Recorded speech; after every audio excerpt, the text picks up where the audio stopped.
saber se é verdade ou mentira o que nós pregamos, se você vir aqui e obedecer. Por isso eu sempre digo que se você vir e obedecer e a sua vida não mudar, eu como a Bíblia, eu rasgo a Bíblia e vou servir o diabo, é isso mesmo. Porque a minha inteligência se recusa a aceitar, crer numa palavra que fica só no papel. Ora, se está escrito, tem que se cumprir. E Deus está lhe buscando, lhe chamando para mudar a sua história. Não é para você mudar de religião, não. De placa de igreja, não. O nosso Deus é muito maior que placa de igreja, que religião. O nosso Deus quer que você mude de vida, de história, de condição. E para isso, só depende de uma atitude sua. Deus nunca vai fazer o que você tem que fazer. O vir, o se tornar para Ele, o buscar esse Deus é contigo. Fazendo a sua parte, Ele fará a dele.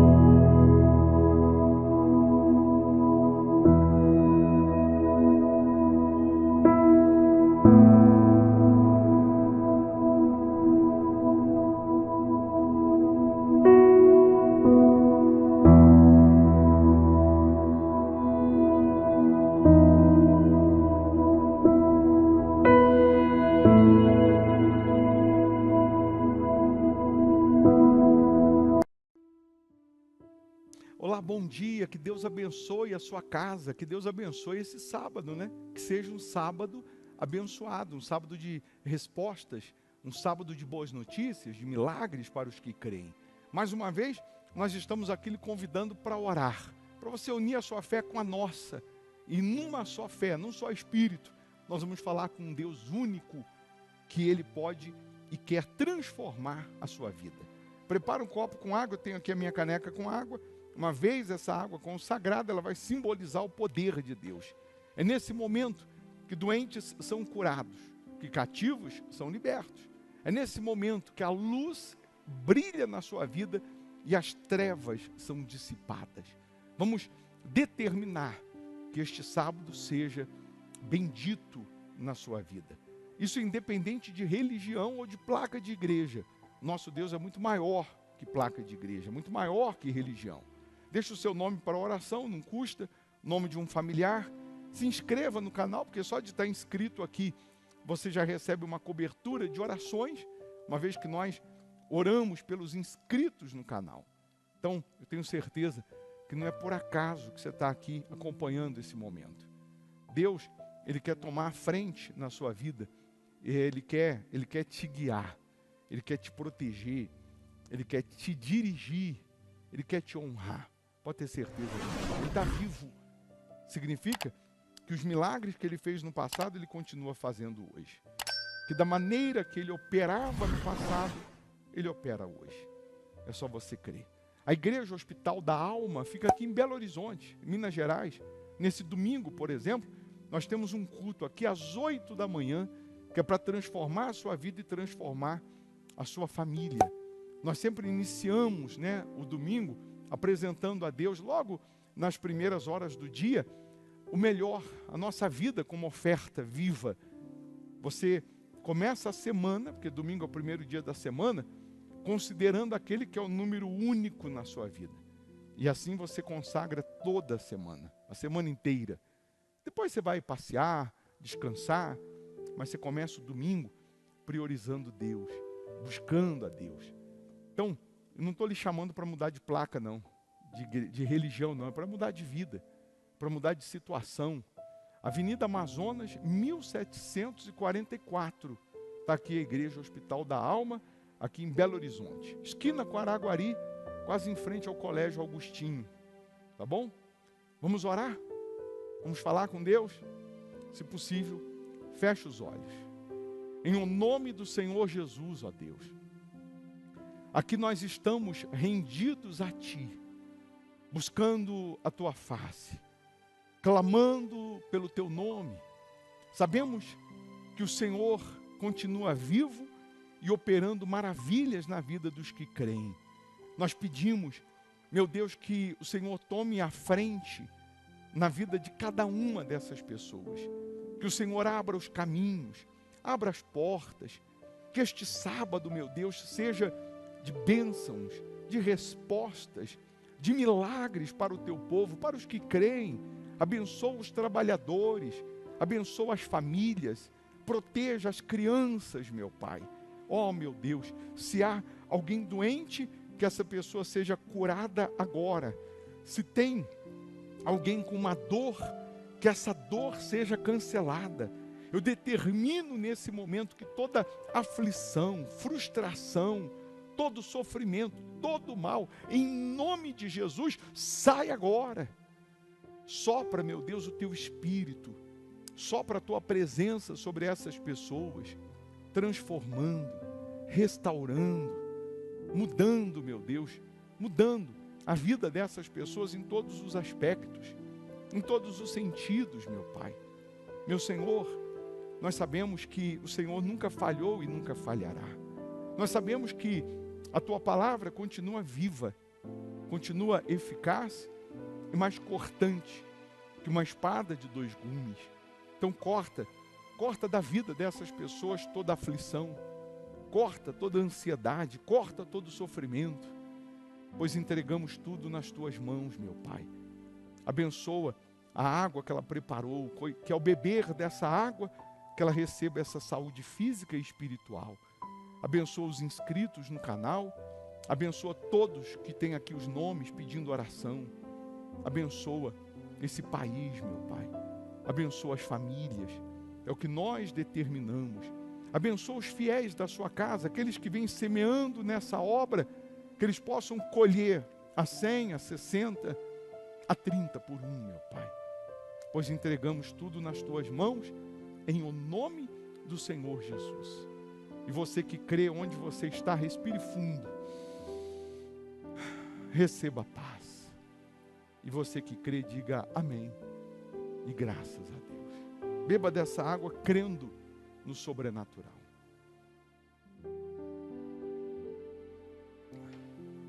Seja abençoado. Nesse domingo, 8 da manhã, vamos estar aqui louvando a Deus, adorando a Deus, aprendendo mais sobre a palavra dEle. Que Deus abençoe sua casa, que esse sábado seja uma bênção. Vou deixar aqui uma sugestão de palavra, de pregação que vai lhe abençoar. Se você puder ficar mais um pouco e ouvir, mal não vai fazer não, só vai fazer bem. Pode ter certeza disso. Você pode encaminhar também para alguém, compartilhar. Você pode ser bênção também para alguém. Mas se você puder ficar mais um pouquinho, fica.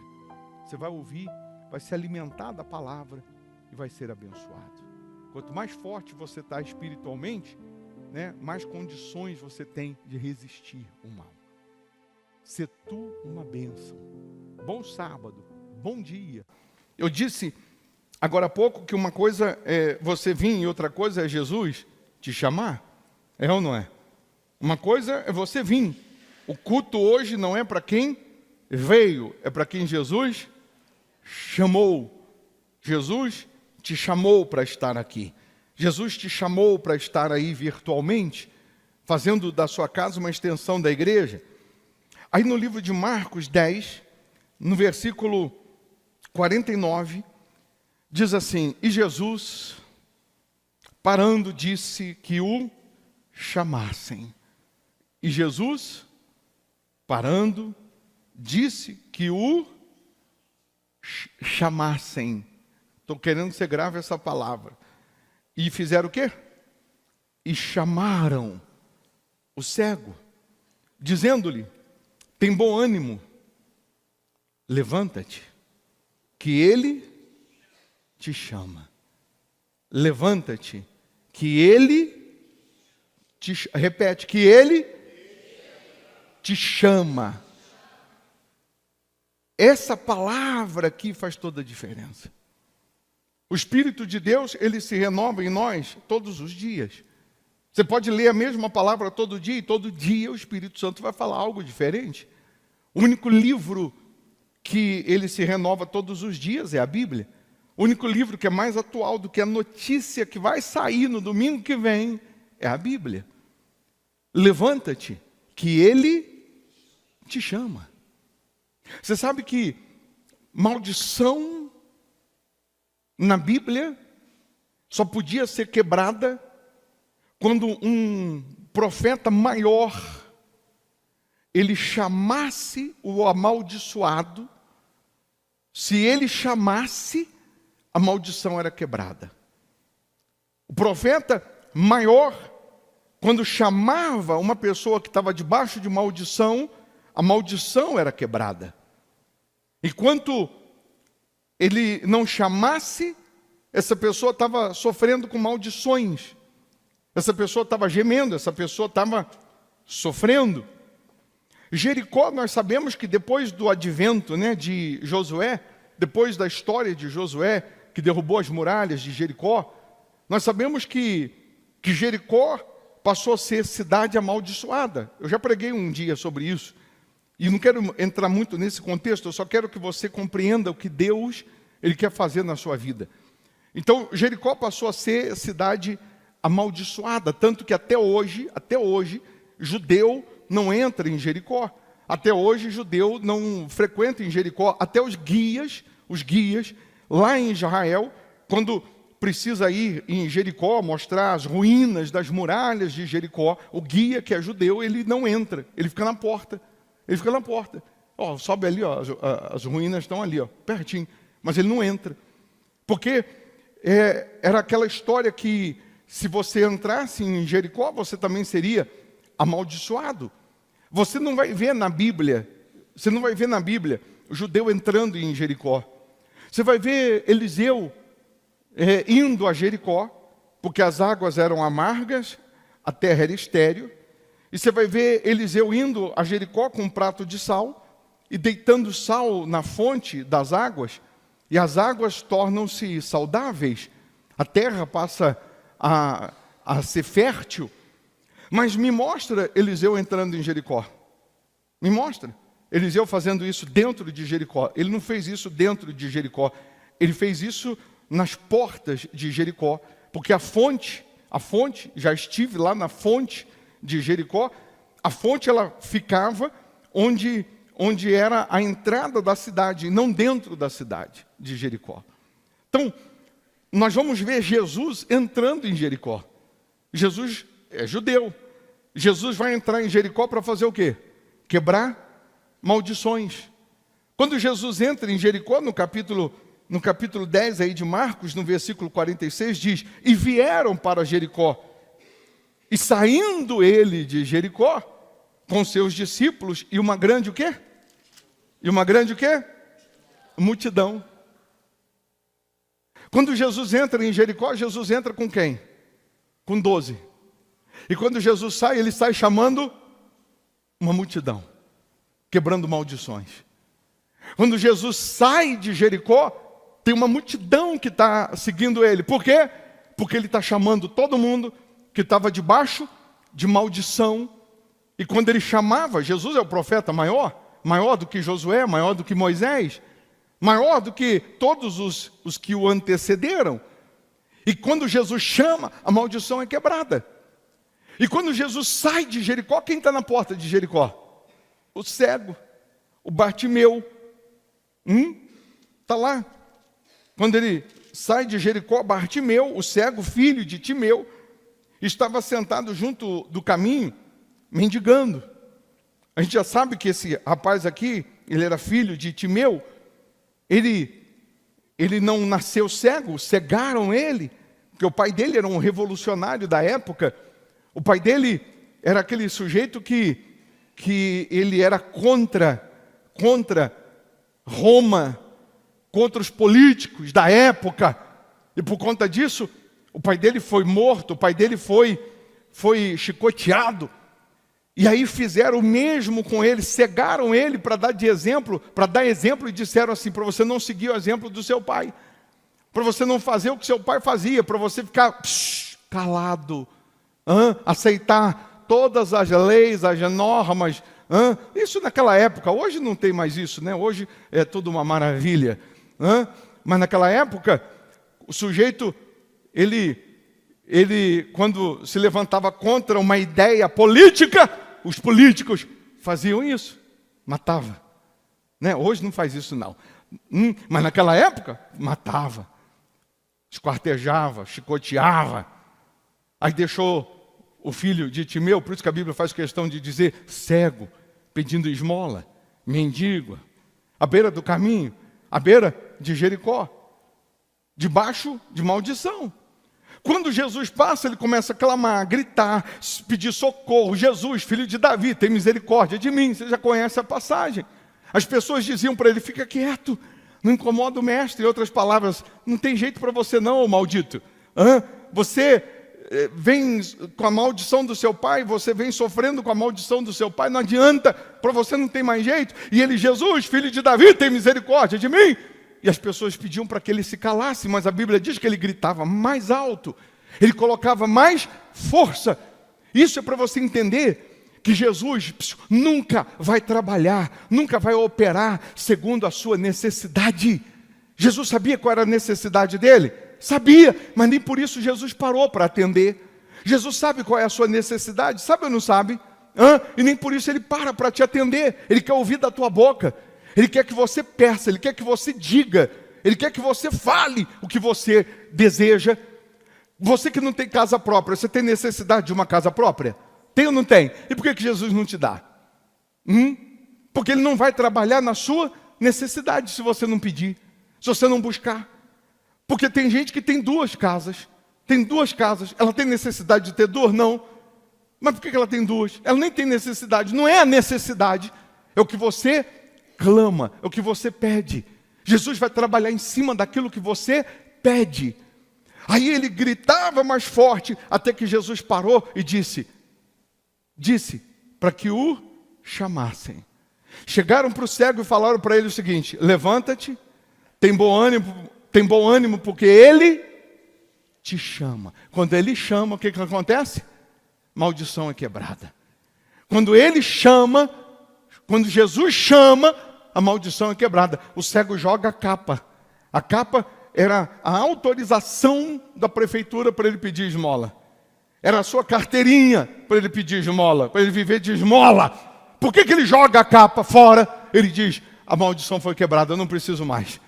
Já que ele me chamou, a maldição foi quebrada, eu não preciso mais. Eu não vou mais depender de esmola, eu não vou mais depender de migalhas, eu não vou mais depender dos outros, porque a maldição foi quebrada. Aí Jesus pergunta para ele, no versículo 51, Jesus falando disse-lhe, que queres que te faça? Jesus já não sabia a necessidade dele? Jesus já não sabia o que ele queria? Porque Jesus sabe de tudo, é ou não é? Antes da gente falar, ele sabe o que vamos falar. Antes da gente pensar, ele já sabe o que nós vamos pensar. Ele é onipresente, onipotente, onisciente, ele sabe de tudo ao mesmo tempo. O poder dele se revela a todos que usam a fé no mesmo tempo. Ele é onipresente, ele está em todos os lugares ao mesmo tempo. Que queres que eu te faça? E ele disse, mestre, que eu tenha vista. Jesus lhe disse, vai, a tua fé te salvou. E logo viu e seguiu Jesus pelo caminho. Ele podia ter entrado em Jericó, ele já estava ali do lado. A maldição já foi quebrada. Mas ele decidiu fazer o quê? Seguir Jesus. Jesus vai quebrar maldições na sua vida hoje. Jesus está te chamando hoje para quebrar sofismas, maldições, para que você siga Ele pelo caminho. Para que você esteja com Ele, permaneça nele. Jesus não vai quebrar maldições simplesmente para que você tenha o seu milagre guardadinho no seu bolso. Não, mas para te salvar, para que você o siga pelo caminho. Para que você esteja com Ele, para que você ande com Ele, para que você esteja nele. Então, eu disse que o culto hoje não é para quem veio, é para quem Jesus chamou. E Jesus está te chamando justamente para que aquilo que estava te fazendo cego, aquilo que não deixava você ver, você passe a ver. Você vai ver a saúde, você vai ver a prosperidade, você vai ver a paz, você vai ver a felicidade no amor, você vai ver seu filho convertido, sua família convertida, você vai ver a sua vida transformada. Você crê nisso? Aí, se a gente for lá no livro de Neemias, vamos lá para o livro de Neemias, capítulo 1, versículo 11. Neemias 1, versículo 11. Eu disse que Jesus não trabalha em cima da nossa necessidade, mas em cima do nosso pedido, da nossa oração. Neemias 1, depois de Esdras, né? Versículo 11. Acha aí. Quem já achou? Quem não achou ainda? Porque nem Bíblia trouxe. Não achou porque nem Bíblia trouxe. Traga a Bíblia no domingo, tá? Sua espada. Versículo 11 diz: Ah, Senhor, estejam, pois, atentos os teus ouvidos à oração dos teus servos. Eu estou lendo na Fiel, na versão Fiel. Ah, Senhor, estejam, pois, atentos os teus ouvidos à oração do teu servo e à oração dos teus servos que desejam temer o teu nome, e faze prosperar hoje o teu servo. Essa frase você tem que repetir aí na sua mente. E faze prosperar hoje o teu servo. E dai-lhe graça perante este homem. Então eu era copeiro do rei. Vamos ler de novo? Neemias, né? Está dizendo: Ah, Senhor, estejam, pois, atentos os teus ouvidos à oração do teu servo e à oração dos teus servos que desejam temer o teu nome, e faze prosperar hoje o teu servo. Neemias disse para Deus o quê? E faze prosperar quando? Hoje o teu servo. Neemias está fazendo um pedido a Deus. Neemias está fazendo uma oração a Deus. Ele está dizendo: e faze prosperar hoje o teu servo. E dai-lhe graça perante este homem. Que homem? O rei. O rei. Então, eu era no pretérito, no passado, eu era. Então era eu o quê? Copeiro do rei. Neemias está contando um testemunho. Neemias está dizendo que teve um dia que ele ainda era copeiro do rei, ele ainda carregava bandeja, ele era copeiro do rei, ele que bebia o vinho. Se o vinho tivesse envenenado, ele tinha que tomar o vinho primeiro, e se o vinho não tivesse envenenado, aí ele servia o rei. Era isso, esse era o trabalho dele. Ele ainda era copeiro quando ele fez essa oração. Ele fez a oração dizendo: Senhor, faça o teu servo prosperar hoje. Que dia? Hoje. E me dá graça perante este homem, perante o rei. Era eu, copeiro do rei, quando eu fiz essa oração. Vamos lembrar? Vamos entender? O pai de Neemias, se você voltar aí o capítulo 1, diz: as palavras de Neemias, filho de Acalias. O pai de Neemias quem era? Era o seu Acalias. O seu Acalias, pai de Neemias, foi levado para a Babilônia, junto com uma grande parte de Jerusalém, naquele cativeiro babilônico que durou 70 anos. Quando o seu Acalias foi levado para a Babilônia, a história diz que Neemias tinha por volta de 5 anos. Neemias nasceu onde? Em Jerusalém. O seu Acalias era da linhagem real de Davi, da raiz de Davi. O seu Acalias tinha sangue azul. O seu Acalias, pai de Neemias, ele tinha sangue azul, da linhagem de Davi.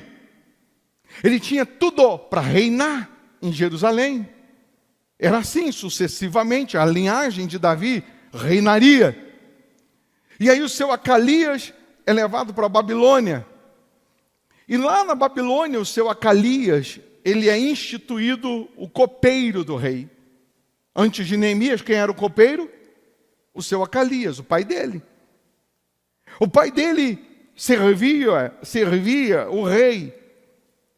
Mais ou menos uns 20 anos do cativeiro, o seu Acalias morre. E quem toma o lugar dele, quem fica no lugar dele? Neemias, de copeiro do rei.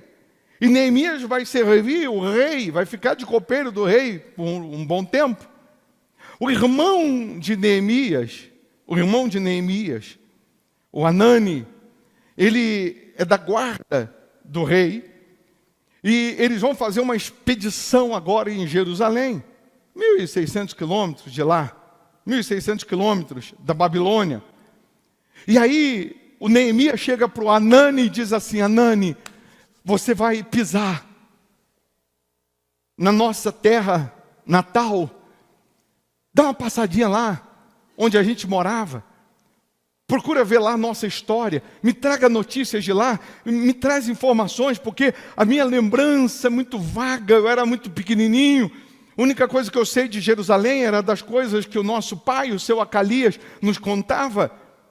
E o nosso pai sempre dizendo para a gente que um dia nós vamos voltar a Jerusalém. Mas parece que o cativeiro babilônico, ele nunca vai acabar. Parece que a escravidão na Babilônia é permanente. Ninguém sabe como vai ficar, até quando ficará na Babilônia. Então, a única coisa que Neemias, sei de Jerusalém era das coisas que o papai nos contava. Uma das coisas do templo de Salomão, o papai contava das guerras, contava de tudo. Então, quando você voltar de lá, me traga informações. E quando o Hanani volta de Jerusalém, o Neemias está ansioso para saber, e o Hanani diz assim: olha, a situação lá está feia. Está difícil. As portas estão queimadas. Jerusalém está destruída. A miséria se instalou em Jerusalém. Parece uma cidade fantasma. Jerusalém está completamente arruinada. Aquilo que o nosso pai contava, a capital mundial da fé, Jerusalém, ela está completamente devastada. Está destruída. E a Bíblia diz que Neemias chora. A Bíblia diz que Neemias se entristece. A Bíblia diz que Neemias nunca serviu o rei com o semblante fechado. Neemias nunca foi lá com a bandeja servir o rei triste. A Bíblia diz, olha um detalhe, Neemias, mesmo sendo copeiro do rei, ele nunca serviu o rei de cara fechada, ele nunca serviu o rei triste, ele nunca serviu o rei de mau gosto. Não, porque eu não sou da Babilônia, eu não nasci na Babilônia, eu estou escravo, e por isso me botaram nesse trabalho, eu vou fazer de qualquer jeito. Não. Ele sempre fez o melhor, mesmo não estando na sua terra natal. Mesmo sabendo que foi injustamente, mesmo sabendo de toda a situação, de toda a história, ele fazia o melhor. E aí entra um detalhe para você que quer ver Deus na sua vida. Você pode estar sendo hoje, trabalhando de empregado, trabalhando onde você não gostaria, mas você dá o melhor, não porque o patrão merece, porque o fulano merece, mas porque você faz como se estivesse fazendo para Deus. E quando eu faço como se estivesse fazendo para Deus, eu faço o melhor. E porque eu faço o melhor, mais cedo ou mais tarde a palavra dele vai se cumprir. Mais cedo ou mais tarde Deus vai me honrar. Mais cedo ou mais tarde a promessa vai se cumprir. Então, não é porque o patrão merece, não é porque o fulano merece, não. Eu vou fazer o melhor porque eu faço para Deus. Você vai fazer o melhor como pai, você vai fazer o melhor como mãe, como filho, como marido, como patrão, como empregado. Você vai fazer o melhor porque você vai fazer como se fizesse para Deus. Quando você tem esse pensamento, você sabe que a sua recompensa virá de quem? De quem? De Deus. E quando você entende que a sua recompensa vem de Deus, você não se cansa. Quando você entende que a recompensa vem de Deus, você não se decepciona, porque só se decepciona quem espera algo de alguém. Mas quando você espera em Deus, a Bíblia diz que você não se cansa, você sobe com asas como águia, você se renova a cada dia. Mas naquele dia que Neemias recebe essa notícia, Neemias entristece, Neemias chora, e o rei manda chamá-lo, o rei quer tomar o seu vinho, e a Bíblia diz que ele faz uma oração e diz: Senhor, faça o teu servo prosperar hoje, e me dê graça perante este homem, perante o rei. E ele vai servir o rei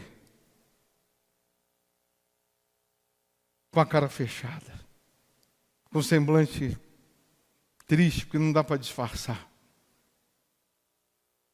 O rei fala assim: quem foi, Neemias? Você nunca me serviu sem ter um sorriso no rosto, sem ter disposição? E doença não é, porque até ontem você estava um aço, estava bom. E foi? Ele falou: sabe o que é, rei, já que o senhor está perguntando? O meu irmão voltou lá de Jerusalém, da expedição. Ele me contou que Jerusalém está queimada, as portas estão destruídas, a cidade está devastada. O povo está humilhado, está envergonhado. O templo foi destruído. E o rei diz assim: mas o que você tem a ver com Jerusalém? O que você tem a ver com Jerusalém? O que você tem a ver com Jerusalém está destruída, a cidade está toda devastada? Ele: o rei, o senhor lembra do meu pai, o seu Acalias? Lembro. O senhor lembra do seu Acalias? Lembro. O que era copeiro, igual a você? É. Ele nunca nasceu. Ele não nasceu para ser copeiro. Ele é da linhagem de Davi. Eu sou filho dele. Quando ele morresse lá em Jerusalém, quem assumiu o trono, o cetro, seria eu. O senhor me perdoa, mas eu te sirvo de todo o coração, mas eu não nasci para carregar bandeja. Eu não nasci para ser copeiro, rei. Eu te sirvo com semblante alegre, de todo o coração, mas eu não nasci para carregar a bandeja. Eu não nasci para ser copeiro, eu nasci para reinar. Eu tenho sangue azul, eu nasci para governar e não para ser governado. E a minha cidade está devastada. Como que eu poderia estar feliz? O rei, na hora, Neemias fez uma oração antes e falou: faça o teu servo prosperar hoje. Deus só pode dar quando você pede. Deus não vai dar pela sua necessidade. Deus só vai fazer se você pedir. E hoje Deus está falando com pessoas aqui que têm sangue azul, mas que estão carregando bandeja. Hoje Deus está falando com pessoas aqui que foram chamadas e nasceram para reinar, mas que estão vivendo de copeiro. E Deus está dizendo para você que se você pedir hoje a Ele prosperar, para te prosperar hoje, Ele vai te tirar de copeiro. Hoje Ele vai mudar o seu cenário, a sua condição. E naquele dia, o rei chega para Neemias e diz: então você vai ser governador em Jerusalém. Então você vai ser o meu governador em Jerusalém. Você vai para Jerusalém, eu vou te dar escolta, eu vou te dar carta, eu vou te dar isso. Você vai para lá e você vai administrar lá. Mas tem um detalhe: você volta, dá um pulinho aqui de vez em quando para me passar as informações. Você pode ver que Neemias está contando aqui que ele era copeiro, agora ele já não é mais. Agora ele já está onde? Em Jerusalém. Ele já está como governador de Jerusalém. Ele recebeu cartas, ele recebeu autoridade. Ele está em Jerusalém para reconstruir Jerusalém. Ele disse para o rei, em outras palavras, ele estava dizendo: eu não nasci para ser copeiro. Eu queria muito que você pegasse a direção de Deus, a inspiração de Deus. Eu queria muito que você compreendesse que Deus te chamou para você reinar. Deus te chamou para você ser cabeça. Deus te chamou para você estar por cima. Hoje é o dia que, se você falar com Deus, Deus, faça o teu servo prosperar. Hoje, Deus vai te dar condições de você reverter esse quadro, de você sair de último para ser o primeiro, de desempregado a patrão, de andar a pé o carro do sonho, de morar de favor a casa própria, de uma pessoa humilhada a uma pessoa honrada. Você crê nisso? Sim ou não? O Neemias mudou de endereço. Quem for te procurar na Babilônia não vai mais te achar. Você mudou de endereço. Você vai estar em Jerusalém. Aquilo que tinha sido destruído vai ser reconstruído. Você já conhece a passagem? Em 52 dias eles vão reconstruir em tempo recorde as muralhas. Uma mão na espada, a outra mão trabalhando, lutando e guerreando ao mesmo tempo. Guerreando e trabalhando ao mesmo tempo. Fazendo as duas coisas ao mesmo tempo. Deus está dizendo que a gente não pode baixar a guarda, mas também não pode parar de trabalhar, não pode parar de sonhar, não pode parar de reconstruir, não pode parar de lutar. Hoje, Deus está tirando a bandeja da tua mão, não é menosprezando os copeiros, não é menosprezando os copeiros, a gente precisa do copeiro, a gente precisa, mas não é menosprezando, é fazendo você entender a sua linhagem. Você é da linhagem de Davi. Você é do grupo que Deus chamou para reinar, para governar e não para ser governado. Deus te chamou para ser cabeça e não cauda. Quem crê nisso? Você crê nisso? Então você vai fazer hoje uma oração de Neemias dizendo: Deus, faça o teu servo prosperar hoje. Hoje Jesus já te chamou como chamou o cego e já quebrou maldições, já quebrou sofismas, já quebrou maldições que existiam. E agora, nesse momento, Deus está fazendo chegar nas tuas mãos a promessa, a resposta, um milagre que é teu, mas que Ele só pode dar se você buscar, se você pedir, se você desejar.